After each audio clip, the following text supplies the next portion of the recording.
Beach, California for the largest surfing spectator event in the world, the OP Pro. I'm D.Davi Morin along with over 100,000 spectators here watching the top surfers from around the world battle it out for over $60,000 in cash and prizes. We have 4 world champions here, and with me is one of my colleagues, another world champion from 1973, Ian Cairns. Ian, what kind of competition can we expect? Well, we can expect some upsets, Dave. We've already had 3 of those world champions knocked out. The one remaining, Sean Thompson, currently number 2 in the ratings and looking really good.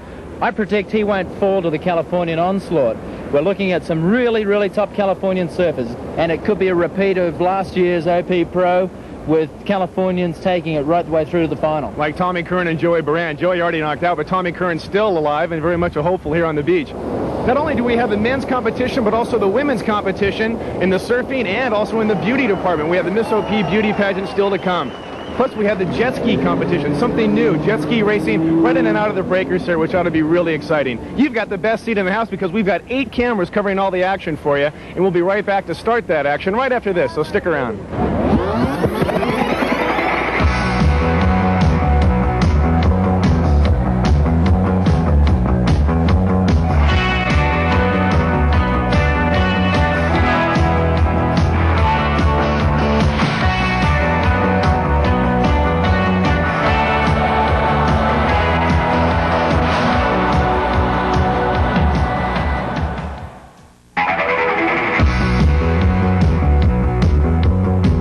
Surfing was once called the sport of kings, and then the Beach Boys coined it all fun in the sun. But for this event, it's professionalism all the way. These surfers represent big companies, and they travel around the world representing their sponsors and themselves.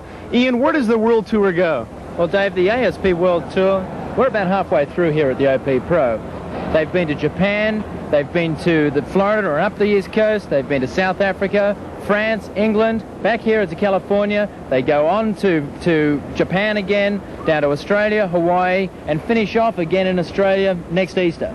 It's an incredible amount of traveling, and mind you that these guys travel halfway around the world to surf in a 25-minute heat. If they lose the heat, they're out of the competition. If they win, they get to keep going. So it's really cutthroat, and it's probably one of the sports in the 80s that's highly overlooked, and it's amazing the kind of pressure that these guys have to go under. Right now, we have a look at some of the prizes and cash that are awarded to these winners. Some of these guys on the tour have already won over $100,000 in their professional careers. Let's go down to Dave Stanfield to take a look at what's offered this year in the OP Pro purse. David? Thanks, D.David. I'm Dave Stanfield, and a lot more is at stake than World Championship points. There's $38,000 in prize money, $10,000 for the women, $28,000 for the men, plus 2 new Dodge Daytonas are going to be given away. For you viewers at home to better understand exactly what's going on in the water and how these guys can get through the finals and win all those prizes, Ian, maybe you can enlighten us on what the judges exactly are looking for. Well, we have 5 judges up there, Dave, and what they're basically looking for is the largest wave, longest distance, best maneuvers closest to the curl. So really, if a guy gets one of the largest set waves, rides it all the way through to the beach, through to the shore break, does some excellent maneuvers and perhaps gets covered up, he's looking like 8 or 9 out of 10, and that's 10 is a perfect ride. So we'll see how those judges stack up as we have over 48 competitors in our main event as we narrow it down to our finalists. We also have a look at last year's winners here at the OP Pro, kind of a nostalgic look back at those winners and how they got there. But in addition to looking at last year's winners, of course, we have to decide this year's winners. And besides men surfing in the OP Pro, we have a lot of women, and here's how the breakdown's been so far. Ian? Kim Wearig, Frieda Zamba, 2 excellent surfers, both 1 and 2 in the race for the world title this year, both into the women's final. It's going to be a great matchup, Dave. Kim is last year's winner and is hoping to repeat herself. And the reason why this women's final is kind of a classic is because we have East Coast going up against West Coast. Yes, Kim from Santa Barbara in California and Frieda Zamba from Flagler Beach in Florida, both excellent in small waves, and now we have the men's draw going into the men's semi-finals. Again, we haven't decided exactly our men's finalists because we're still in the semi-finals. And in semi-final number 1, we have Tommy Curren going up against Dave Parmenter. Tommy Curren, an excellent young surfer from Santa Barbara, California, last year's champion, and really an underrated surfer, Dave Parmenter from Cayucos in California. Parmenter, an excellent surfer. He generates a lot of speed and power in small waves like this, and we're going to see some good down-the-line surfing, a lot of good maneuvers, and Dave Parmenter's specialty is big cutback. The thing that Dave has to go up against here is last year's winner of the OP Pro, Tommy Curren. Tommy is familiar with Huntington Beach, but Dave Parmenter is as well. And as we see Dave Parmenter here in the orange jersey going up against Tommy Curren in the blue jersey. First wave is underway with Dave Parmenter in position.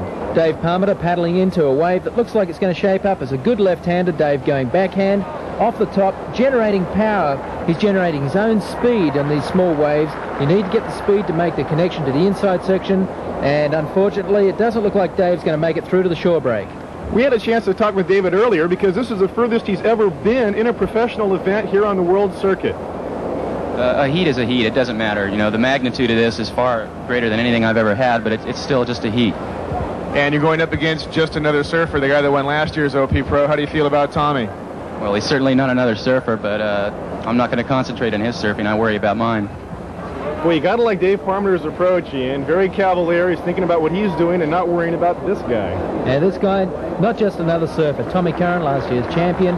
Look at those maneuvers right off the top, into a cutback, bringing the board all the way through to the shore break. A bit of hopping action here, keeping the speed flowing, bringing the wave right the way through to the inside section, throwing in a couple more cutbacks, and pulling off a little re-entry right on the sand. The sand is important because a lot of times when you don't have size in surf, the judges look for the distance of the ride.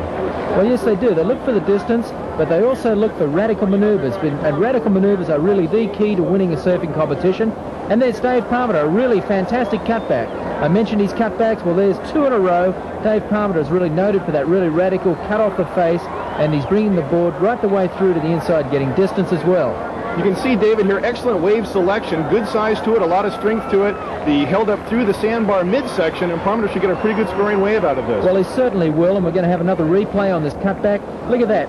Really powerful carving maneuvers, almost spins the fins out, gets it under control, rebounds off the white water. I tell you, Dave, that is an excellent maneuver. That should be a cover shot.